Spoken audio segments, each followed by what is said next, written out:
Welcome to Turn a Page, the official comic book club for Nerd Initiative. Each week, the NI Bullpen will be covering the world of comics, talking to creators, deep diving into some fantastic stories, and much more. Now let's hand it over to the team and turn a page.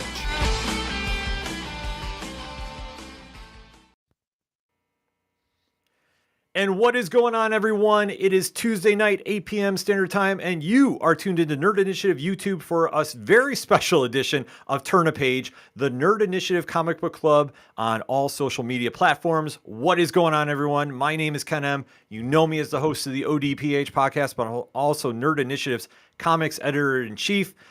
Tom, who is usually to my left, you're right, is not here. He's out on assignment this week, but fear not, he will be back next week to give you all the pop culture connoisseur knowledge that only he can bring.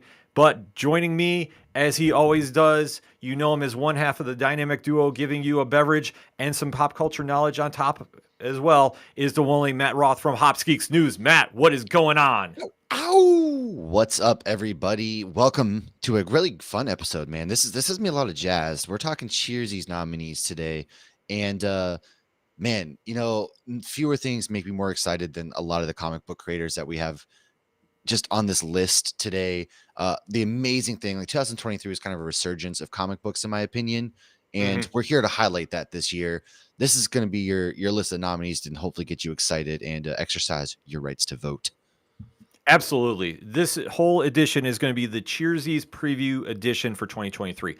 So if anybody is not familiar with the Cheersies, it is a fan-voted comic award show that I've been fortunate enough to do with Brian Wayne from Cheers to Comics. You might know him. He's doing a lot of great things right now.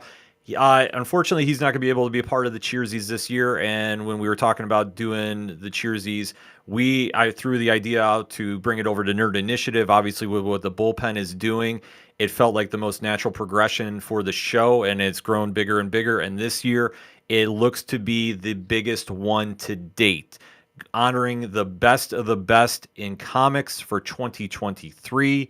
We're going to be having a live special award show on January 2nd, the first show of 2024 on YouTube, Kick, Twitch, Facebook, Instagram, Twitter. If it's on Nerd Initiative, it is going to be on your social media platform, and it is our way of saying thank you to all the amazing creators for what they've done throughout the past 365 days, and really excite fans for what's coming in 2024.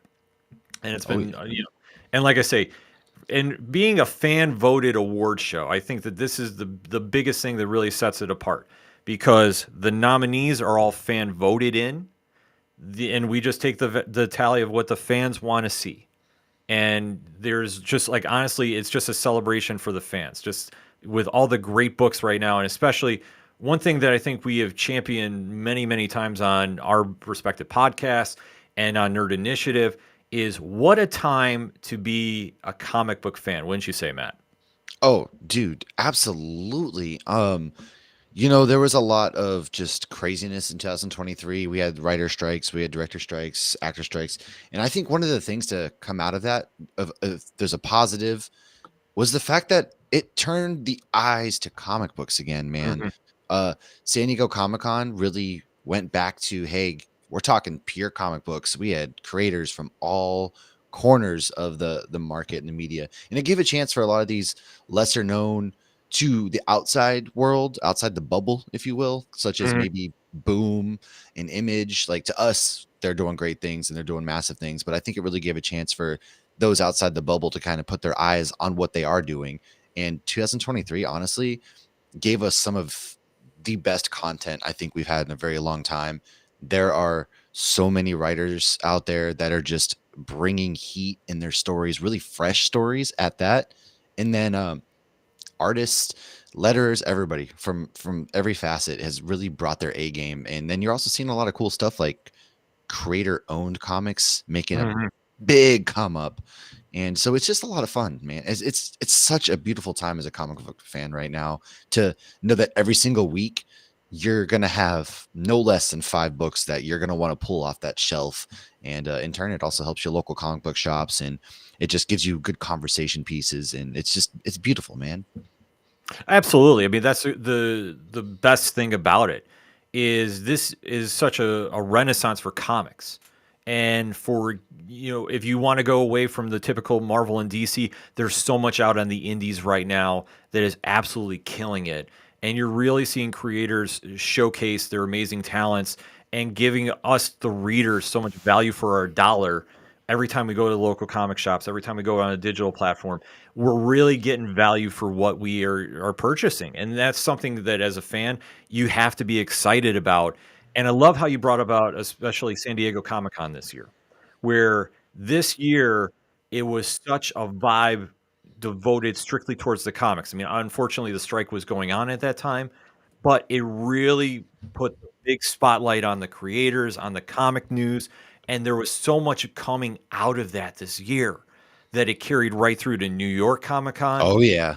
and just the insanity that was just buzzing about books left and right. Like for me as a fan, I was sitting there, I'm like, I am just counting down the days and making notes of like what's coming out in January, what's coming out in April, what's for next year, because I left there going, this sounds amazing.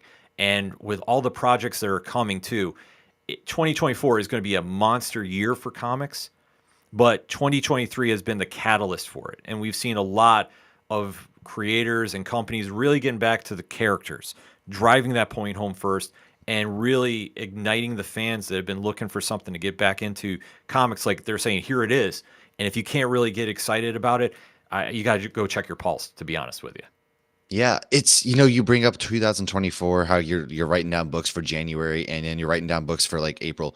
When was the last time that we really sat there and like, wow, I'm looking forward to what's coming out July of the next year. Like most of the time we're sitting there looking a couple months in advance, like, all right, solicits are out, pretty cool, all right. But the fact that we're buzzing about comic books that aren't even Marvel and DC, that are coming out in the spring and the summer and beyond from here, it just really shows you how much love is being put into the industry right now and how much care is going on. And then, like you said, it started at like the seed was planted at San Diego Comic Con, and I think it really bloomed and blew up at New York Comic Con with the announcement of Ghost Machine and all of these other titles and things that people are doing. It brought about like this air of excitement and buzz, and it makes me excited to get to talk about this each and every week, get to see what's coming in our inboxes and just chatting with everybody, because there's something for everybody. Like in our Nerd Initiative bullpen, for example, to see the different things that we're all choosing to review and read each week, it's exciting because I might like superheroes, but you might be reading something completely on the opposite side of the spectrum, and then that makes me want to check that out. Yeah. And from there, like I'm finding books that I'm falling in love with, and it's just so much fun. I can gush for hours about. Yeah, no, I'm right there with you. I mean, it's one thing. One of our more recent additions to the bullpen, Dan Comics Concierge, is coming out with that top 10 list every Monday, and that I'll go through that list and I go like, okay, I didn't even hear about this, and now I want to go check this book out. And then it just kind of resonates with talking with everybody online and at the comic shops too. Is just having that buzz when you go in there and just really feeling that passion for comics. And that's one thing that I think really ties it to the Cheersies as well, because the Cheersies has always started out as a fan voted award. And even, from the podcast form and just going through and making our picks about what really stood out to us over the years.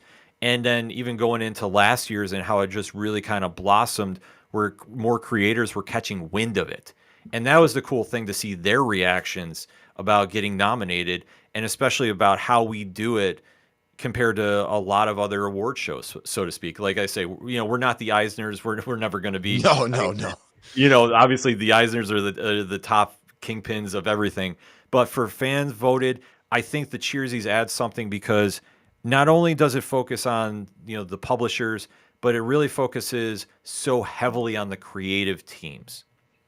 And it's not just a writer and artist, it's the colorists, it's the letterers. It really is the entire total package that is honoring everything going on in comics, and it gets more fans excited to check stuff out, because the one thing I've been hearing, especially since the nominees came out, is I didn't even know about this book. Like, where is this? Oh my God, I see this publisher. I want to go check it out, because it could be a small indie or a Kickstarter book that has really taken the world by storm. So Yeah. it's the real cool thing about this. And I mean, even going into the Cheersies about, like I say, it's all fan voted. And for this year's vote too, you can see there's a QR code right above me that you can go click on right now and cast your vote. And the great thing about the Cheersies too is we always put our nominees, but we always leave a space for a write-in too, because as much as we know a lot about comics, in my opinion, we don't know everything. And if there's a No. book, there's a creator that we should be honoring, make sure is mentioned. We allow you, the fan, to write in your votes as well too. And voting is now live and it goes through December 21st. So make sure you share the ballot, make sure you cast your vote, make sure you vote often, and really make your voice heard to honor these creators. Because, like I say, last year was the biggest one to date of voter turnout, and going into the 4-digit range was kind of astonishing. And we're already on pace to shatter that record. And we've only released the vote. Hey, I love seeing that. Scan that QR code. I love seeing that because that shows the fans are getting involved. I'm seeing a lot of more creators are sharing it.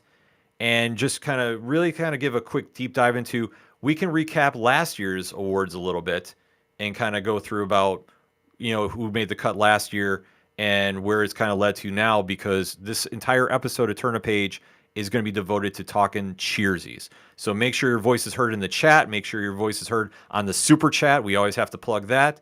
But before we get started with it, obviously, if it's a Nerd Initiative YouTube show, there is a QR code that we have to share with everybody because we were told to by our bosses. And that is to make sure that you check out Nerd Initiative merchandise, because that is the staple of Nerd Initiative, that we definitely want to make sure that that logo is seen out in public, and make sure your voice is known that you are supporting the home of pop culture positivity.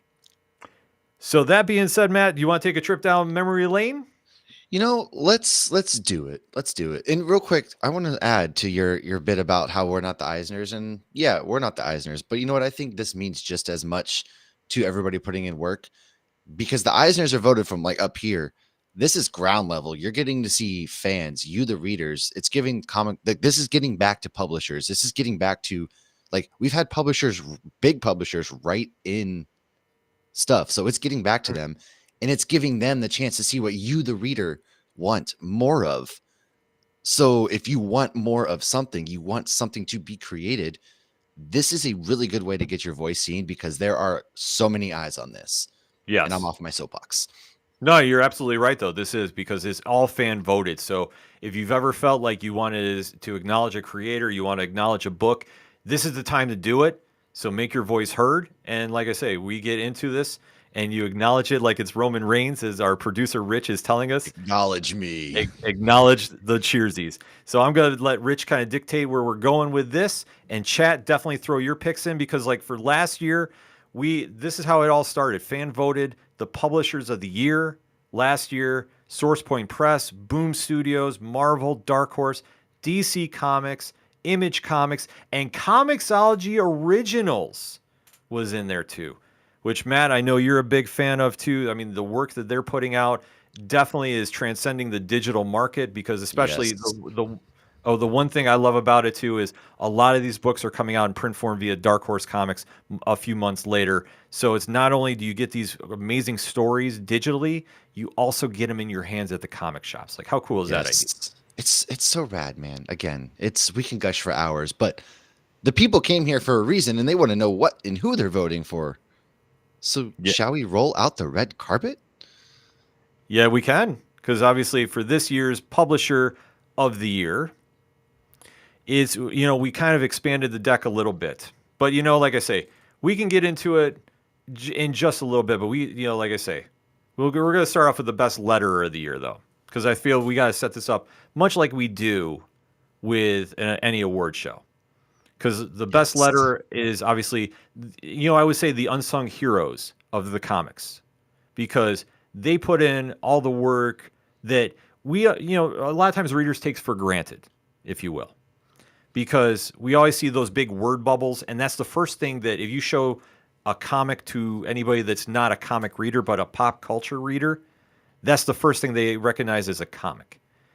And this year, the lineup is just absolutely stacked top to bottom. Like I say, you have And World Designs, Clayton Cowell, Travis Laham, John J. Hill, Rob Lay from Geiger, Ground Zero, Ed Dukeshire, Wes Abbott, who won last year's Cheersy for Best Letter, Becca Carey, Tom Napolitano from Grimm, Lucas Gattoni, and then Hassan Osmin El from Beneath the Trees Where Nobody Sees Too, which is an IDW publishing book that is starting to get a lot of write-ins too as well.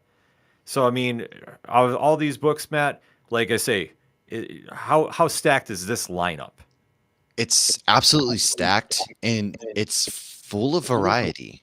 Mm-hmm. It's exciting to see, right? I mean, there's names that you recognize in here, but also you might not know that they've worked on something like Inferno Girl, or not even have heard of what Beneath the Trees Where Nobody Sees was. And go check it out. And letterers really are the foundation in which a good comic book is made, because without a good letterer, you could just get a bunch of jumbled, messy words over the artwork and it just looks a mess.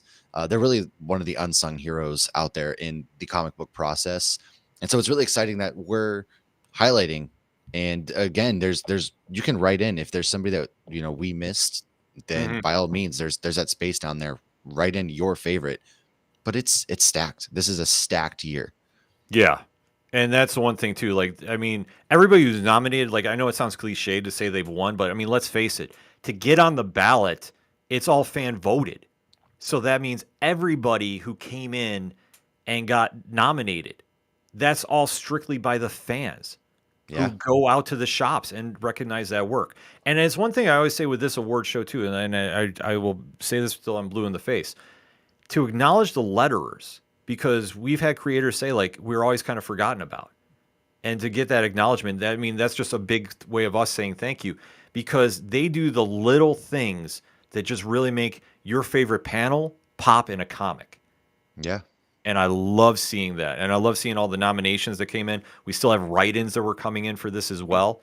So like I say, when you click on that QR code, you can definitely throw in your vote for that. And like I say, if we left somebody out that wasn't nominated, don't think that you can't nominate them as well.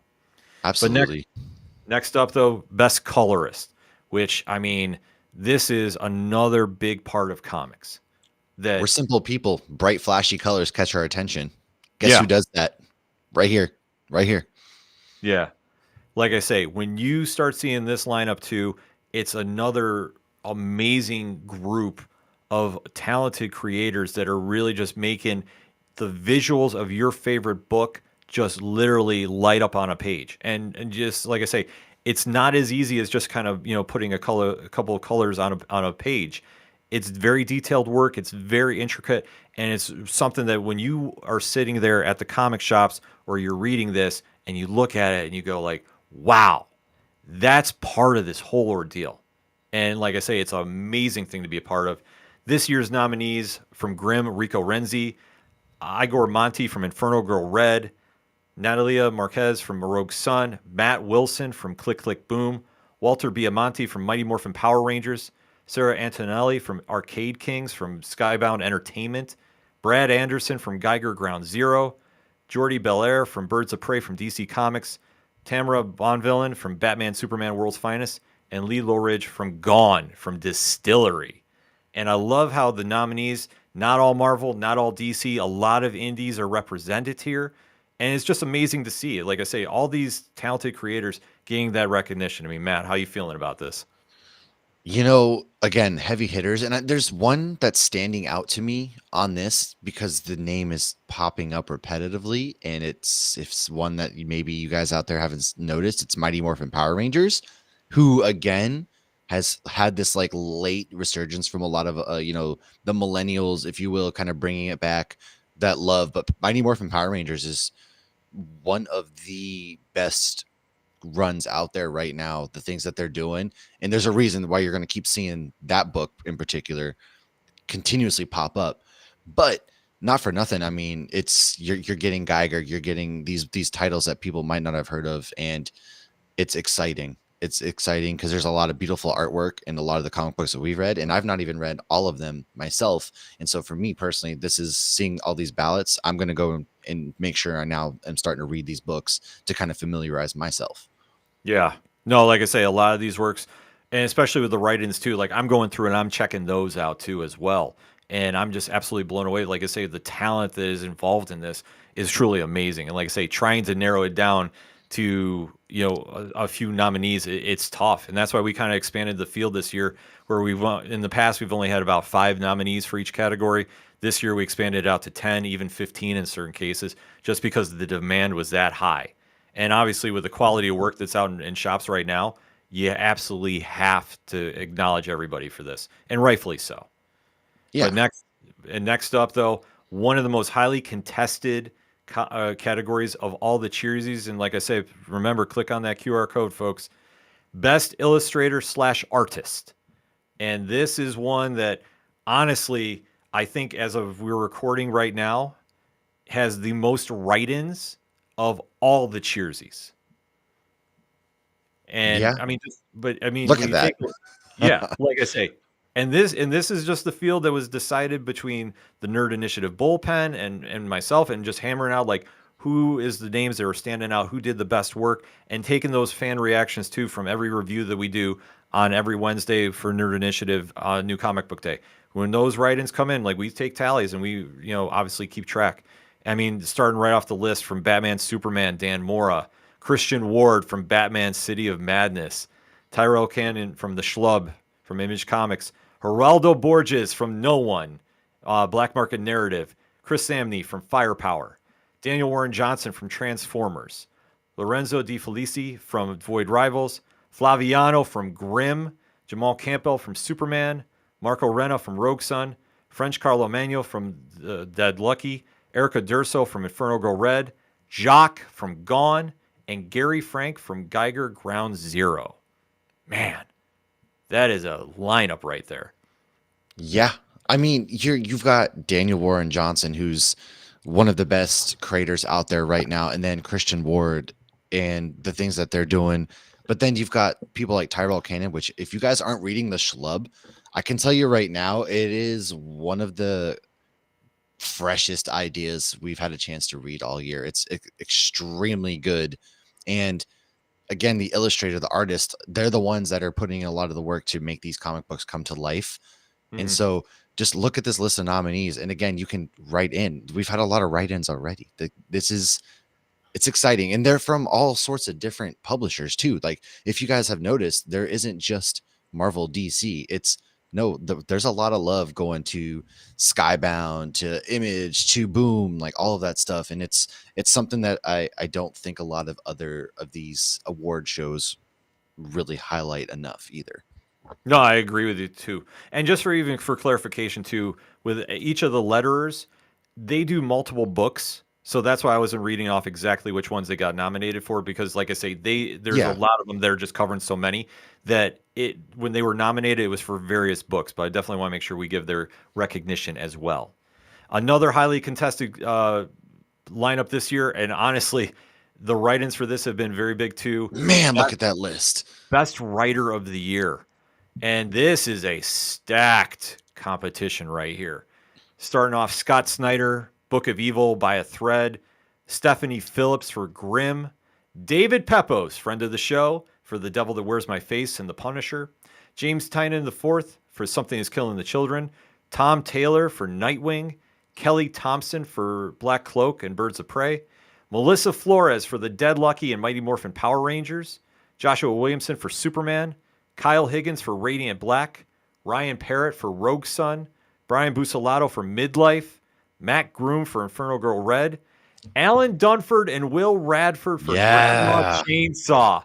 The indie darlings got on the ballot. I love seeing that when they came up on the nomination list. Like I say, they really snuck in there because they're all on Kickstarter pretty much. And like I say, they really had a big year this year. Jeff Johns, Geiger Ground Zero, Ghost Machine. Daniel Warren Johnson, you'll hear that name a lot, Transformers. And Robert Kirkman for Void Rivals. Skybound Entertainment had a lot of nominations this year. Absolutely insane. This list is insane. How do you choose? Like It's hard to choose. I'm gonna be honest with you. I don't know because I love just about every single book on here. Like something is killing the children's going against Geiger, but then not for nothing, but friend of the show Alan Dunford and crew with Grandma Chainsaw, which Yeah. was like my favorite horror of the entire year to be mentioned. Like this is a chance for somebody who launched a Kickstarter. This is a Kickstarter book to be named in the same breath as something is killing the children, as Stephanie Phillips, as like Jeff Johns. Like that's what makes this award show so special because we get a chance to see that happen, and I love it, man. It's like when that underdog, that 6 seed sneaks into the playoffs and they Yeah. go on a Cinderella run, and I love a good Cinderella story. Yeah, no, same here. Like I said, I love the fact they made the cut because that was one that, I mean, obviously we tried keeping this as fair as possible, but it was just fully nominated and they've had such a great year too. Like seeing what they've done with Horse and Hell and Grandma Chainsaw and Pocus. Like I say, their entire team really had a great year, but to see those guys make the ballot, that was awesome. And the one great thing too is the Cheersies, we allow you to do multiple votes. So if you want to fill out multiple ballots and come in, because like let's say you're really stuck between two great creators, you can fill out one for one and then come back for the other. Like I say, we give that option right now. Yeah, unless it gets like super out of control and we see the bots take over. Once Yeah, that of happens, course. then we have to regulate it. And then, I mean, right now we're getting into the heart of the order. So definitely chat, make your voices heard. Make sure you're casting that vote. You see that QR code, do it, vote now and vote often, and really make your voice heard because now we're getting into the real tough challenge and one of the most highly contested ballots of the year, best indie series. So this is anything not Marvel, not DC. And man, what a lineup. Something is Killing the Children from Boom Studios. Local Man by Image Comics. I love the fact this made the ballot. Grandma Chainsaw from Rabbit in a Hat Studios. That's Alan and Will's team. Grimm from Boom Studios. Black Cloak from Image Comics. The Alternates from Dark Horse Comics. Midlife from Image Comics. No One from Image Comics Black Market Narrative. Radiant Black, Image Comics. Mighty Morphin Power Rangers, Boom Studios. Void Rivals, Image Comics.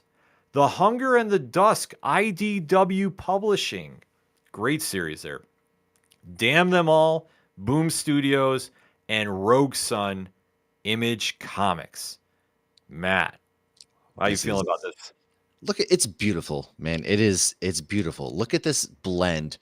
Dark Horse, which shout out to Dark Horse. They are loving all of the coverage we've been giving, and it's like so cool to see. Like they are so stoked about this. But I mean, IDW, Image, guys, if you haven't been paying attention, every single publisher on this list has been having an absolute year, and there's a reason why they're right here, right now. And then again, man, shout out to Grandma Chainsaw. Another that's 2 for a Kickstarter backed comic, which is a fan backed the fans because we give it back to you, the people, and to see them again. That's 2 ballots in a row that they're on here. That's what it's so much fun, man. This is fun. I'm loving what we're doing. Yeah, I'm right here with you. I love the fact the Alternates made the cut. I love the Hunger and the Dusk made it because that is an amazing series from IDW that more people need to be talking about. Yes. And I am absolutely in love with the fact that Damn Them All made the list too. That is a wild series by Boom. I thoroughly enjoy that series as well. So many good series out on the indies right now. Like I say, for anybody that's looking for something different than Marvel and DC, there is a plethora, if I may use that word, plethora of amazing content that you can do. So make sure you're clicking on that QR code right there. And then speaking of publishers, I mean, let's get into it. This is a very, very tough class right here for Best Publisher of the Year. Starting off, Marvel Entertainment, DC Comics, Boom Studios, Image Comics, IDW Publishing, Dark Horse Comics, Mad Cave Studios, Dynamite Entertainment, AWA Studios, Scout Comics, Distillery, and Comixology Originals. Wow. Talk about all the amazing publishers this year and just the years they're having here, Matt. Yeah. And this, the year, like Distillery is one that kind of came out of nowhere for me this year. I'm high on them and high on what they're doing over there. And there's even studios that we haven't mentioned that I just thought of that I'm gonna have to write in. Like Vault Comics has been doing something really Yeah. well. That's a testament to this isn't like the 90s where there's just two publishers out there running the show. It's Right. look at all of these putting in incredible work with incredible talent. And, just you might have somebody who's working on Marvel, but you might probably already, you're probably going to see them in Mad Cave too. And you're probably going to see them definitely on Comixology, Scott Snyder. And Yeah. so it's a testament to where we are right now in the comic book realm, that we are just absolutely blessed with like 10 different publishers right here on this list. Yeah, and to think about like for last year, like how the field has expanded. I mean, there's just that much quality work out right now. Not to say last year wasn't, but like right now, like in this time frame, is just so many publishers are coming out with so much amazing work that you have to give the acknowledgement. And the fans are definitely doing it. Like I say, when we post these reviews out on Nerd Initiative, when we're talking, on our other shows that we do on this network, this is the feedback we're getting, and this is what is warranting these nominations. So, like I say, this is all fan done and fan voted. So if you want, you got to make your voice heard, folks. I'm going to sound like a broken record saying it. I don't care, because you definitely want to make sure you're clicking on those QR codes, you're casting your ballots, you're sharing them with your friends. You want to make sure that your voice is heard. So when we give out those awards on January 2nd, we give proper recognition to what you, the people, want. And that is your voice being heard and honoring these fantastic creators. Next up, though, we are going to the land of the House of Ideas and Marvel. And talk about a stacked lineup of books here. Darth Vader, Black, White, and Red, Carnage, Captain Marvel, Daredevil, Ghost Rider, X-Force, Wolverine, Invincible Iron Man, Uncanny Avengers, and Fantastic Four. This is a tough field right here. Yeah, this is insane, stacked, and I love seeing love for Darth Vader up there, because me personally, one of my favorite series that I've been reading for a long while, it's been ongoing for a while, is the Darth Vader series. We've been getting a lot of in-depth look as to who Vader was and who he is and how he still is Anakin Skywalker. I'm a big Star Wars fan, so it's really cool that it also, what this does is remind people that Marvel is more than superheroes. Yes. Because they do have Star Wars, man. Star Wars is there, and there's a lot of other good stories that Marvel's doing. So if there's one that you think of that we don't have on here, hit that other right there. Yeah. Let us know. Oh, exactly. Like you think about other books they're doing, like Predator versus Wolverine. Oh, yeah. Like I say, they have such a wide variety too. And this is one thing that we did change up from last year's awards, because last year there was a strictly Star Wars book. And then nice. this year, like we just put everything together, because the one thing that going through the process for this year's awards is we used to do one just for limited series and then one for regular series for Marvel. But it's like, no, it's all the same publisher. It's all the same creative, concepts. Let's just put them all together and make it one. Because honestly, when you think about it, if it's a great story, you really don't think of it's just a regular series or a limited series. You just think of the story. So that's kind of where we went with that for Marvel. And we did that for DC this year, which DC, and especially in the dawn of DC era, wow. Like this has to be one of the toughest fields going right now. And like I say, it starts right off with Blue Beetle, which is very underrated in my book. I was about to say, like, for folks who aren't familiar, friend of the show, Josh Trujillo, doing Blue Beetle, like that's a run that is slept on, I think, and that's an underdog in this. And I really hope people are getting eyes on Blue Beetle, because it's been doing, but between Scarab War and Graduation Day, give Blue Beetle a look. Just trust me, give it a chance. You're gonna enjoy it. Yeah, Josh and the team over there is doing some of the best work in comics, and I don't think they're getting enough recognition for it. And this is a perfect way, if you vote them in, to give them that recognition. Because, like I say, we are contacting each of the winners to let them know that they won, just to say the fans that want to say thank you. So this is like another piece of the award show, a little peek behind the curtain, if you will, that we definitely want to make sure everybody knows, the amazing work they do. Next up, though, Batman, Superman, World's Finest, Mark Waid, Dan Mora. Oh my God, always killing it on there. Always killing it on there.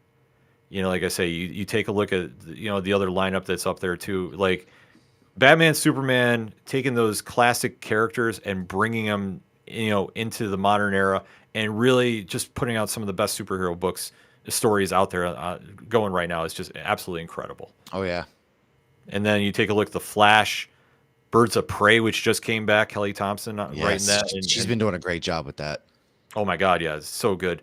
Joshua Williamson and Jamal Campbell on Superman, Nightwing, Tom Taylor. Like I say, you always hear the praise for it. That was the one that won DC's best book last year. Wonder Woman, Tom King writing, Titans, Gotham Year One, and Batman, Jorge Jimenez and Chip Zdarsky on that.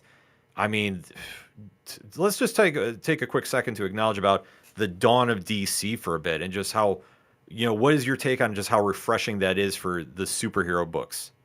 Oh man, I personally, for me, I've always been more of a DC leaning guy as far as comic books go, anyways.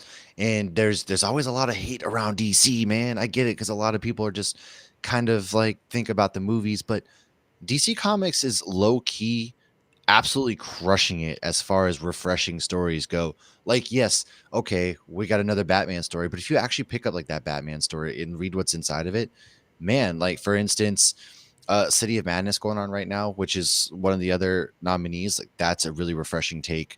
And then just all the various different things between Wonder Woman and Nightwing and again Blue Beetle, and bringing these characters that we all know and love, and finding a way after 50 or 60 years to make them still refreshing to the reader. They've Mm-hmm. been doing a really good job. And I've been enjoying. DC's always on a pull list for me, not just because I always lean that way, but because like they're actually legitimately good stories, and I want people to be able to dive in more into that, take a chance. And yeah, there's all the indies are doing great, but also the top two are also doing a really good job, particularly DC. Oh yeah, I have to fully agree. I think the dawn of DC movement has been such a refreshing take for me as a longtime comic reader. Especially, you think about these heroes, and some of them have been around for 80 plus years, and to really get back to basics, really remind you about why you care about these characters. I mean, this is why you see a lot of fans are really buzzing about this, and honestly, this whole category is just has so many amazing creators. And you think about who won last year with Tom Taylor, Dan Mora, Adriano Lucas, Wes Abbott. I mean, the whole Nightwing team pretty much. And well, Dan wasn't on Nightwing, but still, DC had so many amazing creators there, especially with Nightwing too, like leading the pack last year. Hey, and I Alan, see speaking, we Alan were singing Dunford. your praises just 2 minutes ago, man. Trust. Yeah, so I was gonna say he must have heard his ears ringing I here. know. Uh, like I say, it's something when you get these nominations to come in and really just have that, thank you from the fans, and especially like you see with the dawn of DC right now, just really, exemplifying about why we care about these characters, and just see how the fans react. Like I say, last year was a pretty much a very heavy DC year as far as the Cheersies went. Obviously, like I say, now you got nominee Alan Dunford in the chat too. Like I say, it's just showing Two-time how the nominee diverse. against some of Yeah, these heavy hitters, man. Check out Grandma Chainsaw. Trust. yes, absolutely. You should be tracking down everything Rabbit and Hat Studios is doing, and especially like I say, to see where the Cheersies go, because a lot of times you'll hear about these books through these awards, and then you go follow these creators, you go follow these books, and that's where it kind of leads to. Because you think about it for a second, with the Marvel winner last year was Savage Avengers, written by David Pepos, Ooh, would you look and at now that? look at where David, yeah, and now look at where He's he's out doing here. now too. He's doing Moon Knight. He's doing Punisher. He's Yeah. doing, obviously Devil Wears My Face. It He's crushing it, man. Like it's always fun, and I can't wait to see where we are next year to kind of look back at the winners and nominees, and then just see how their career has progressed and the things that they're working on. It's exciting. Yeah. It all starts with a debut issue too, which, like I say, another huge, huge, huge lineup of books here too. And like I say, I know Alan is in the chat too. Horace in Hell has received a few write-ins for this one as well. But we got to kick off with the ones that made the cut officially, and that is Batman City of Madness by DC Comics. By a Thread, Comixology Originals. Jack and Scott, Jack and Scott Snyder, like Valerie Focaccia. Like, honest to God, I could sing the praises about this book. It's just Valerie Vacofia. I'm sorry. Like, I'm that excited to talk about this book. I apologize for messing the name up. The Devil's Cut by Distillery. Void Rivals, Image Comics #1. Nice Jewish Boys from Comixology Originals. Was really happy to see that. That's a great series out by Comixology, and like I say, a heck of a debut issue. The Schlub #1 by Image Comics. The Punisher #1. Speaking of David Pepos, Marvel Comics. Transformers #1, Image Comics, Skybound Entertainment. No One, Black Market Narrative, Image Comics. Gone #1, Distillery. Black Site #1, Comixology Originals. Capwolf and the Howlin' Oh Commandos yeah.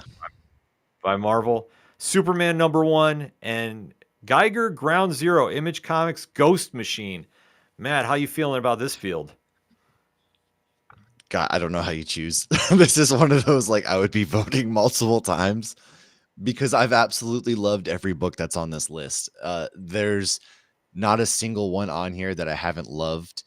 And Batman City of Madness, I was singing its praises. Christian Ward absolutely flamed that issue. I can't wait to pick up issue 2. But then, man, the Punisher, the Schlub came out of nowhere for me. Transformers, like Geiger Ground Zero, which is Ghost Machine, which hasn't even officially like really launched a whole line yet.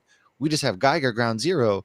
To see them, they're already here. And then Stephanie Phillips and the thing that she's doing with Capwolf and the Howling Commandos. Yeah, It's what an a amazing lot of take. fun. Yeah, like I It say, you take a look. You take a look at what she's done there, especially too. Like I say, with Black Site 2 making there. I mean, multiple nominee for Stephanie Phillips, rightfully so. And to see Comixology Originals make the run there too, like that's something that I was very very happy to see. With like I say, when you see By a Thread too, especially like I absolutely love that series, and that's why I say Valerie Faviccia and you see Jack and Scott Snyder obviously just absolutely killing that book, and just to see the work that's getting done with that line, like I love seeing the fans are acknowledging it and really making it happen. And like I say, it's just something that for me as a fan, I am just like super excited to see just how many great new series came out this year that we all have a chance to go, check out the comic shops. Like I say, I love seeing this all play out. And this Oh is one yeah. going to be a very, very tough one to do because, like I said, we had the write-ins too. Horus and Hell has definitely gained a lot of traction there as well. So, like I say, it could go so many different ways to go. And like I say, I apologize for messing up names. I get super excited to talk about By a Thread. I'm awful at names if you've ever Yeah. listened to my show, so it's very hard. Like that's always a big disclaimer is like, man, I'm so sorry. Yeah, but like I say, I was just so excited with the lineup you see here too. And like I say, this is the cheers. It's like you say, you get the fan response always out of me with this. Like you're never gonna get the prim proper, Oh, at you the know. at the basis, like guys, this isn't like a job we don't get paid to talk about it. Like we're not shilling out to the man, right? This Yeah, is us talking as pure fans right now. Like we are fans of what is happening in the comic book industry. We are fans of this. And if that's not coming through in this episode, then I don't know what to tell you because I'm just gushing over here. It's incredible. yeah, absolutely. So we only got two more categories left. One, which this one I gotta kind of explain a little bit for. And this is event of the year. And the one thing that when I talk to multiple readers about, I talk to fans about, publishers, everybody has a different take on what an event is. Is it a story? Is it an actual time and place? What is it defined as? So this is where everything just kind of got grouped together because when bringing up, like I said, to multiple fans and people, everybody had a different take. So this is where we kind of put everything together and said, what is your event of the year? And obviously, a lot of amazing stuff happening here. Distillery debuting at San Diego Comic-Con, making a big splash. Ghost Machine debuting at New York Comic-Con, which, like, if you haven't checked out all the coverage for them, that's genuine emotion. That's characters first, really just pouring out of each creator. Yeah. And just what an amazing, first impression to do there. Dawn of DC kicking off a new era for DC Comics. The Energon Universe, G.I. Joe and Transformers, debuting at Skybound and subtly, like in the pages of Void Rivals. And that got everybody talking at the comic shops. Supermassive 2023, the big crossover event, bringing in the Dead Lucky, Rogue Sun, Inferno Go Red, Radiant Black, and just really kicking off a new phase for Black Market Narrative. In my opinion, comics' most exciting universe. Night Terrors, one of your favorite stories? Man, I love that whole run. It was like a creepy, really just weird rendition that gave me some of my favorite heroes. Like 1 minute we're getting the Flash, then we got Zatanna, and then we have some of the Doom Patrol. It really blended a lot of different corners of the DC universe into this short story, basically about everybody's kind of in this dream world now, and there's this darkness shrouding over DC. And so this was a fun event. Everybody kind of got 3 issues, and then it culminated in one big issue, and it went over the course of the summer. So check that one out, because a very, very good run to match what DC's kicking off over there. Yeah, DC. I mean, this event really had a lot of eyes on it. Really made some impacts. I mean, the ramifications trickled down into the Batman Catwoman war, and Yes. and right now DC's getting ready to gear up for its next big event in the pages of Titans Beast World. So, like I say, DC put on a big event this year. Marvel, though, not to be outdone. One of the biggest announcements to San Diego Comic-Con, Greg Capullo coming back to Marvel. Yes. And I mean, have you seen the artwork for the covers he's done? Oh my God, amazing stuff. Amazing. The death and rebirth of Miss Marvel. Probably one of the most polarizing events of the year, so to speak, for the fans, but definitely it was an event. It got And people talking. yeah, definitely had people talking. And then the Catalyst War and kicking off in Radiant Black.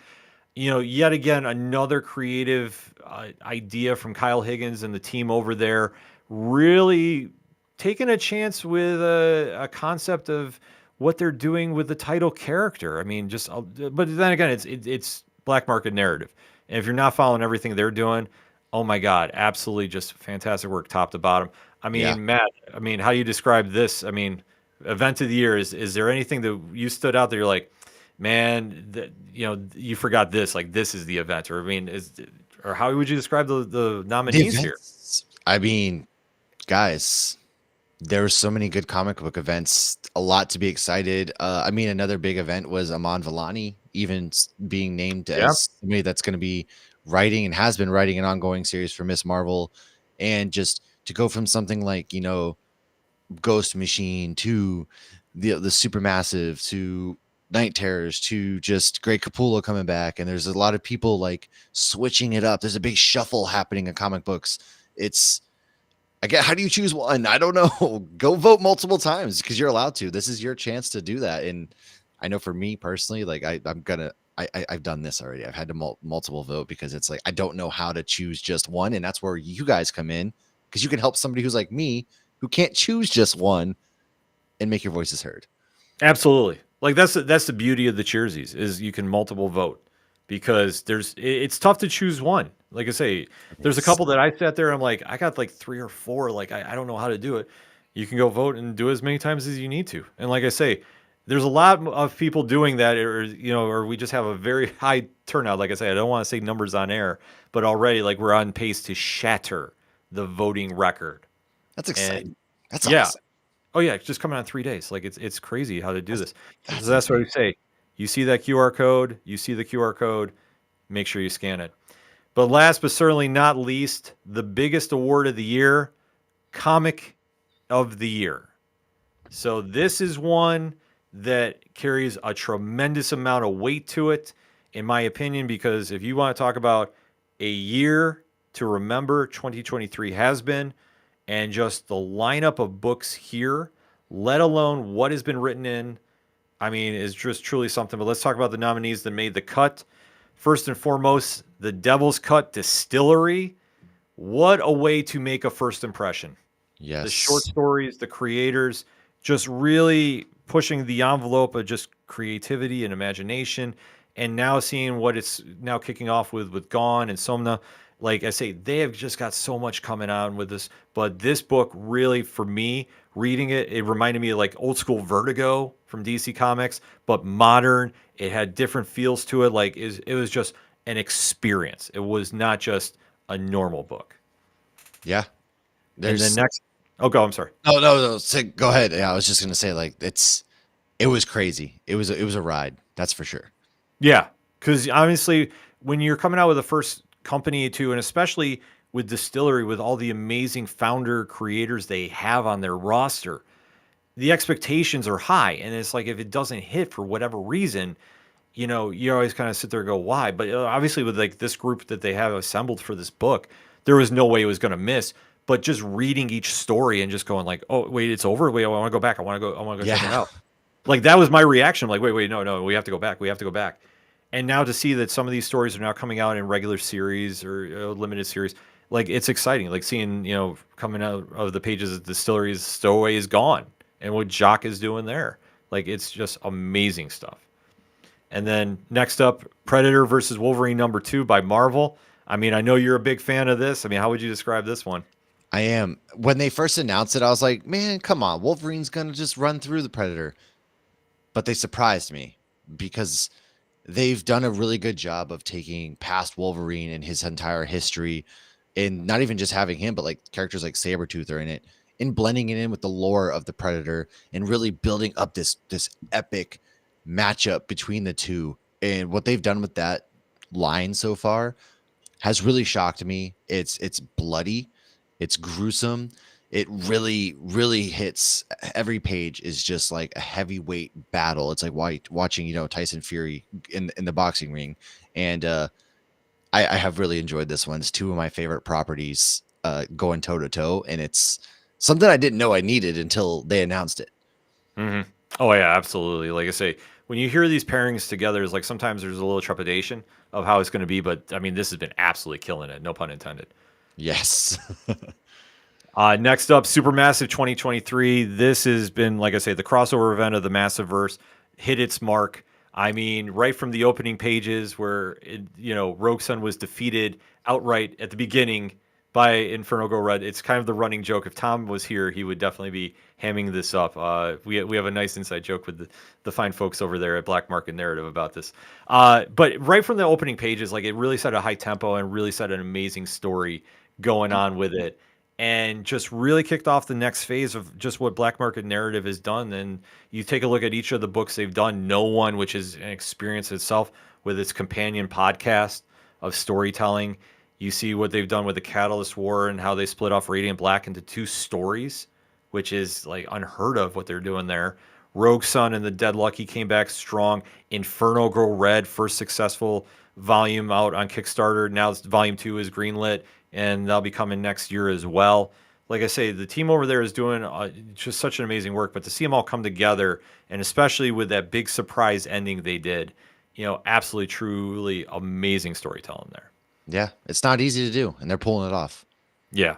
Next up, the X-Men Hellfire Gala 2023.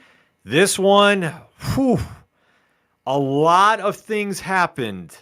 A lot. And this is now setting up the stage for the end of the Krakoan era at Marvel, and just the insanity that was going on with this book. I mean, I don't even know where you begin, but I knew I read this, I was like, my jaw was like on the floor. Like, I'm like, what the hell is happening? It was something. Yeah. Like, it was just wild. And to think about like how the X-Men, love it or hate it, like I'm a big fan of the Krakoan era just because it's different. Yeah. And I like that uncertainty. Like, especially like we've said this multiple times. We have characters that are 80 plus years old, and I mean the X-Men are not that old, but still, to do something different, to take it outside the box and really run with it, is truly something to see. Now, granted, some hit, some didn't, but overall, like I really enjoyed it, and now to see it coming to the end, I'm really excited to see how that final series is going to be, and where that leaves the Children of the Atom after this is going to be anybody's guess. Yeah. And then next up, Swan Song. Now, this is a series, like I say, Dan from Comics Concierge has been screaming about. He's yelling at us like everybody needs to be talking about the series. It's a fantastic read. So, and definitely, I wasn't surprised when it made the cut, because we had a lot of members just, like I said, Nerd Initiative Bullpen, and even comic readers on Wednesdays, just like messaging, like, you guys really got to talk about this issue specifically. So we definitely will be talking about that. I know that there is a review coming for issue number 5 this week on nerdinitiative.com on Wednesday. So you definitely want to stay tuned for that. Nightwing 105.2. I mean, what can you say about Nightwing? Like, I almost feel like it's a staple for comic of the year, just because of the work that Tom Taylor and the team is doing over there at DC. And no surprise, this one made the cut. Everything that has been coming out in the world of Dick Grayson has been just screaming awards left and right, rightfully so. And I mean, what else can you really say about that one, Matt? Yeah, it's kind of nice seeing, somebody who's always lived in Batman's shadow getting their own glory in a way, with Nightwing and the things that they're doing over there. It's a lot of fun, and it's something that makes me happy because again, Nightwing's always he's not forgotten, but he's Mhm. also not anybody's number one choice. Yeah. And so like to see the year that book and that run and particularly this issue kind of had, it's really refreshing again, and it's just a testament to the things that DC kind of took chances on this year and shows that it paid off. Mhm. No, I fully agree with you too. Like I say, like I say, it almost kind of seems like the normal, like water is wet, sky is blue, Nightwing is nominated for Comic of the Year. Like it's just Yes. that's how it goes. But like I say, it's very tough competition, especially following right behind it, Radiant Black 24. This one, if you're not into the Massive Verse, like this is a fantastic issue. If you are a Massive Verse reader, this one absolutely blew your mind because of the concept involved with it and just the emotional pull between Nathan and Marshall and what it transpired to, especially with they did a vote of who would be Radiant Black after this issue. And to do that in this day and age of comics, like I say, it's something that the team at Black Market Narrative does better than anybody, in my opinion. Like they really find ways to get creative about pushing the the creator envelope and seeing like, okay, we haven't done this before, let's try this. And Yeah. when you do a vote like this, a lot of times comic fans will be like, oh, well, they're just going to retcon it in 3 issues, whatever. No, like this is like permanent stuff right now. So, but this one just definitely hit all the emotional buttons right there. Absolutely. Next up, Superman: The Last Days of Lex Luthor #1. So this is a series written by Mark Waid, art by Brian Hitch, who you know from Red Coat coming out from Ghost Machine. And this is a very, very cool story involving the dynamic between Superman and Lex Luthor. So if you haven't checked this out, I highly recommend you go to the comic shops and go pick this one up. It is definitely one you don't want to miss. Next up, oh, I'm sorry, Matt. No, I was gonna say I actually haven't read this one yet, so it's going on my list, that's for sure. Yeah, no, I read this issue and I was like, oh my god, like this, the concept is wild. But like I say, it's Mark Waid writing, Oh yeah. Brian Hitch artwork. I mean, like I say, you can't beat it. You just absolutely amazing stuff. Next up, though, is one I know you're a big fan of. I'm a big fan of, and when we talk about like award shows, Something is Killing the Children needs to be on the list, and obviously issue 34, which was a late entry, but the emotional roller coaster that readers have gone along with Erica Slaughter as she's now getting ready to face Cutter. I mean, how huge was this issue? It was the perfect like setup. It's like in volleyball when you go to set up and for the spike. That's exactly. It was just beautiful. This entire run, it's one of like, wow, okay, so there's monsters, they're killing children or something. But then you really start to read it and it's deep. Hmm. It gets really emotional at times. And especially this issue kind of digs a little deeper into characters. It's a little bit more character driven in this particular issue. And so it's a surprising, but it's so good. Don't let the name, because I know sometimes the name can deter people. Don't let that deter you because this is Yeah. definitely a must pull. It's deep, it's emotional, and it's action packed. Make sure you're catching up on this. It's easy to catch up. All the trades are out, not all of them, but like the first 5 or 6 are out right now. So there's plenty of time to catch up. And it's absolutely worth picking up. Like I said, go do the deep dive for it. Obviously, with the strike over, I know we're still waiting to hear more announcements about the show coming to Right. Netflix. Yeah, Yes. everybody forgets about it, but no, it's still, as far as I know, it's still slated for Netflix. So Yeah. I definitely keep your eye out for it and jump on that. And I will also personally recommend House of Slaughter, the spin-off series anthology. It is always a must read too. Like I say, they do short stories on certain characters in the Slaughterverse, and it's always hits its mark too. Yes. Uh, Last but not least for nominees, and I know our producer Rich is put it right there in the chat. They unalived Bumblebee in Transformers #1. And if you read this issue, Daniel Warren Johnson ushers in the Energon universe in a very dynamic way.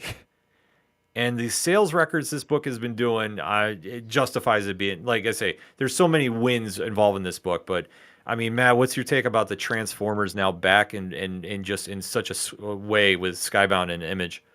Dude, it takes you. I was never alive in the 80s, but if I was, this takes you right back to that really old school 80s vibe. Like, it reminds me of the cartoon. And just also, yeah, first of all, man, Rich, I can't believe they did that. For some reason, there's like a vendetta out against Bumblebee in the recent releases of the movies and stuff too, where they kill him.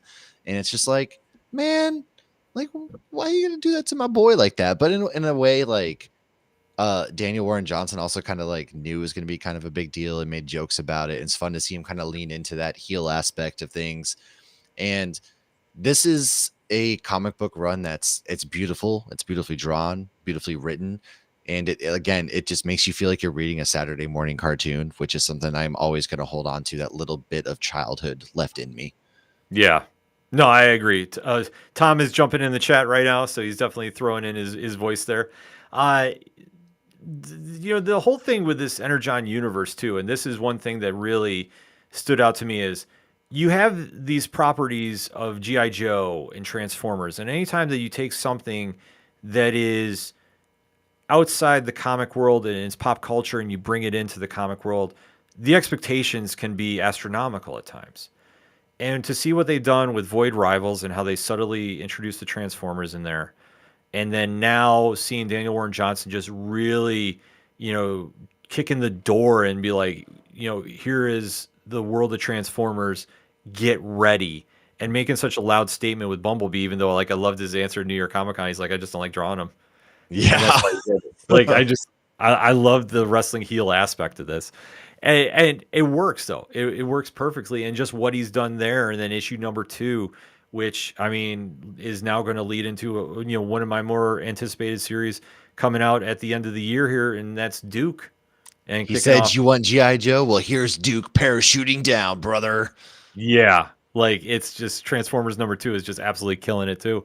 Like I say, everything that they're doing here with the Energon universe, I mean, that's why you see a lot of these multiple nominees on here. It's just the fans have answered, and the fans have been screaming about it. And just like they say, the book is a sellout everywhere. So just, I mean, such a stacked lineup top to bottom. I mean, is there anything that we left off the list this year, do you think? No, in general, like categories, anything? Like I think nothing that I can really think of. I think we've pretty much covered our bases. I mean, there's always going to be something. I'm going to be, it's one of those, you're laying in bed at night, it's 3 a.m. and you wake up and you're like, oh my God, I can't believe I did that in the 5th grade kind of moments. Yeah. But if we have, then guys, again, there's at the end of every single section is that other. This is a chance for you to write in. Where we can only do what you power us to do, and that's if make your voices heard. Go ahead and let us know what we've missed, because again, there's things that we're gonna miss. It's just there's so many good comic books out right now. It's just bound to happen, and that's a really good problem to have, in my opinion. Like, the more the better for me, man. Give me all. I just want it all. Absolutely. No, I mean, that's the beauty of the Cheersies, and that's something that's been a staple since Brian and I have done this, that we as comic readers and as fans, like, we always just pride ourselves on, like, this is strictly for the fans. And this is something that, like, even if you're in the industry, you're a fan. And this is something we want to make sure everybody has their fair chance to be heard, make their voice known. I mean, the write-ins have come in too. Like I say, I know the team, Alan Dunford and his team. Yeah. Have got so Marvel many wrote in one. Yeah, like I say, there's a like, bunch of Marvel. Yeah, there's a bunch of Marvel books that have been coming in. DC books have been coming in. Image books. Like I say, there's a plethora of stuff coming in, and I love seeing that, because now the ballot is kind of just traveling everywhere with creators sharing it, and it's just so humbling to see that they're caring about this as much. And now you're seeing that vote come in, and you're seeing a lot more creators writing themselves in, right? You're assuming writing themselves in, but people are writing in for them. Just making their voice heard, and obviously getting more eyes on their and their work. And like I say, there's so many astonishing creators there too. Like, it's phenomenal to see.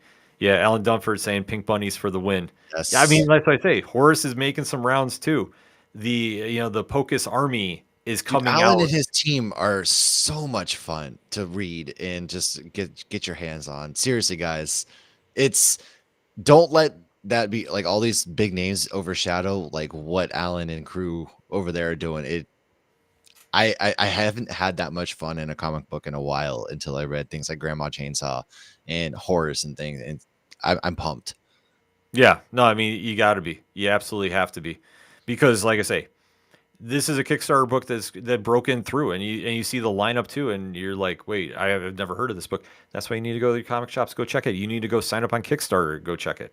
I mean, there's so many books on Kickstarter too. Like I know somebody did hit me up and ask why we do a Kickstarter competition or category. There's just too many.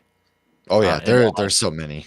yeah, there's no way we'd be able to do enough justice. But that's why the Pocus Army spoke loudly and for the reviews this year, and definitely made their voice heard. And that's how they made the ballot. So that's why we say we got so much going on.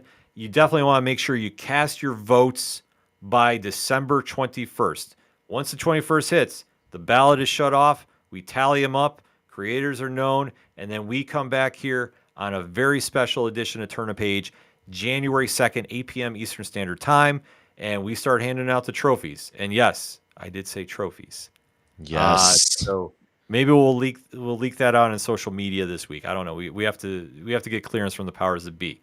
So if you want your favorite creator to get one, you want your favorite team to get one, this is the time to make your voice heard, make it be known, and definitely hit that smash button and subscribe to Nerd Initiative, and make sure you're not missing any minute of the Cheersies when we debut on January 2nd.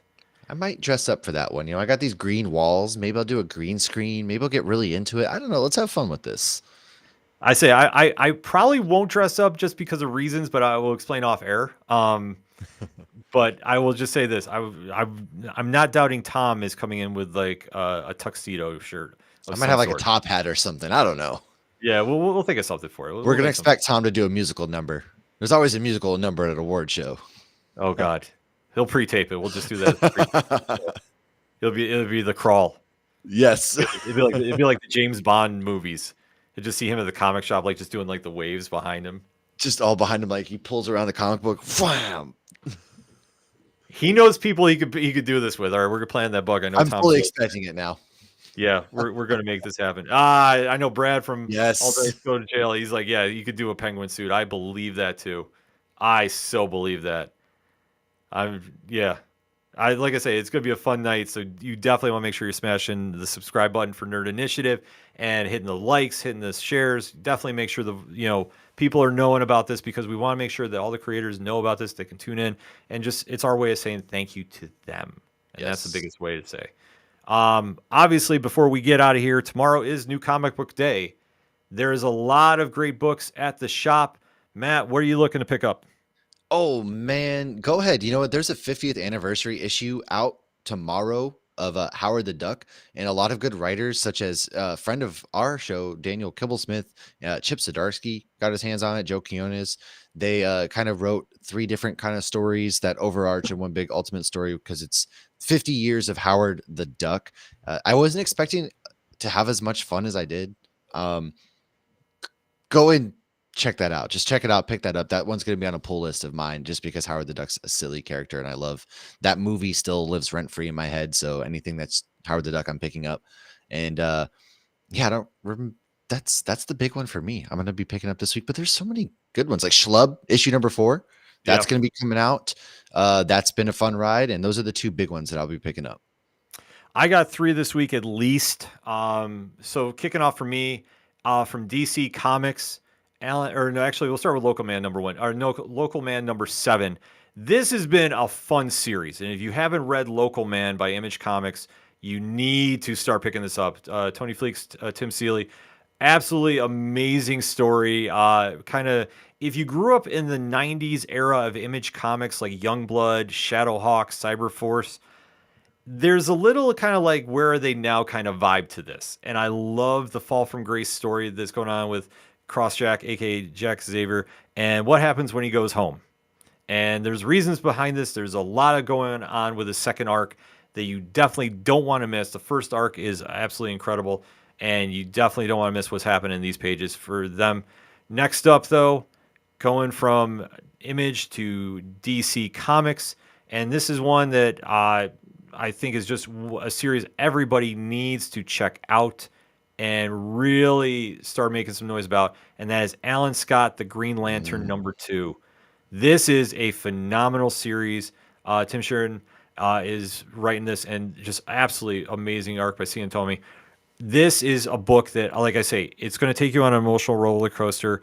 It's definitely one of the, like, it's just going to hit you, like, in all, like, just conceptually emotions. Like I say, it is just like such a great story too. And if you haven't checked out issue #1, go pick it up. Like I say, there's a great cause behind it as well. So I will be screaming about this one. I'm going to be covering it the entire run of it because it's only 6 issues, but definitely well worth picking up at the shops. Last but not least, coming out from Boom Studios, Something is Killing the Children, I number forgot that was coming. 35.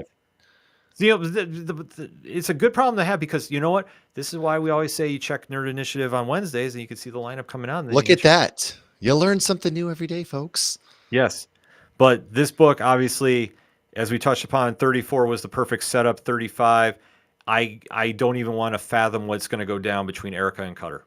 It's going to get emotional. It's going to get high stakes. It's going to be absolutely wild. And it's going to be one that you definitely want to go check out the reviews for. And if you head over to nerdinitiative.com, you can already see some reviews up right now for some DC Comics and some Comixology originals. But it all officially kicks off on Wednesday, 9 a.m. on Eastern Standard Time at nerdinitiative.com. Reviews dropping every hour on the hour from the Nerd Initiative bullpen. We got a stacked lineup this week from all your favorite publishers as well. And you definitely want to make sure you check out all these books. Go to the comic shops, go pick them up. And obviously mention about the Cheersies ballots to your comic shop as well. Because we definitely want to get as many fans involved with this voting as possible. So, Matt, before we get out of here, why don't you tell everybody how to find you and everything going on with Hops Geeks News? Yes, sir. We are Hops Geek News. Lauren and I, who's another writer for, writing reviews for the Nerd Initiative bullpen. Every week we are coming at you. We like to talk about comic books, movies, TV shows. We do a beer of the week because we are craft beer enthusiasts as well. We just did a Home Alone episode last week. This week we're going to be doing like Christmas time monsters. We like to do our themed episodes. And then our 200th episode's coming up soon where we are going to be doing like a comic book draft of 2023, if you will. And then we're going to do like a Christmas special. I don't know. We don't take ourselves too seriously, but we're having a lot of fun. We've been doing a lot of cool things. So give us a follow. Check us out. If you like what's happening here in Nerd Initiative and listen to my voice go on, then I think you're going to love what we're doing over at Hops Geek News. Absolutely. And if you want to find out what I'm doing, simple click on the QR code that's going to be popping up because we love our QR codes here at Nerd Initiative. And head on over to odphpodcast.com. You can check out all the stuff that we have going on there. A lot of reviews, a lot of YouTube, a lot of Patreon, a lot of TeePublic, just a lot of stuff in general too. And if you're heading over there, you definitely want to click on the link for Nerd Initiative YouTube so you don't miss Wrestling Night Live every Thursday night, 8 p.m. Eastern Standard Time. Because obviously this week there's a lot going on in the land of pro wrestling involving one CM Punk, which rest assured, Rich and myself will have a lot to say about the week that was in the land of pro wrestling. So you definitely want to make sure you hit that subscribe button, you hit the like, you hit the share, and boom, join the conversation because we have a lot to discuss on Nerd Initiative each and every week because 2023 is coming to a close. A lot of big things happening there, but 2024... there's a few things in the works that we are not allowed to discuss at this moment, but that's why you want to hit that subscribe. That's why you hit that contact. That's why you want to sign up for the newsletter so you don't miss any of the amazing content that's coming your way in 2024 from the home of pop culture positivity. So that being said, Matt, you know what we always say when we leave Turn a Page, when you're at a comic shop and you have an amazing issue in your hand, the one that was probably nominated for a Cheersie this year, and you see somebody struggling to pick up an issue, hand yours off to them. Tell them to turn a page. We'll see you next week.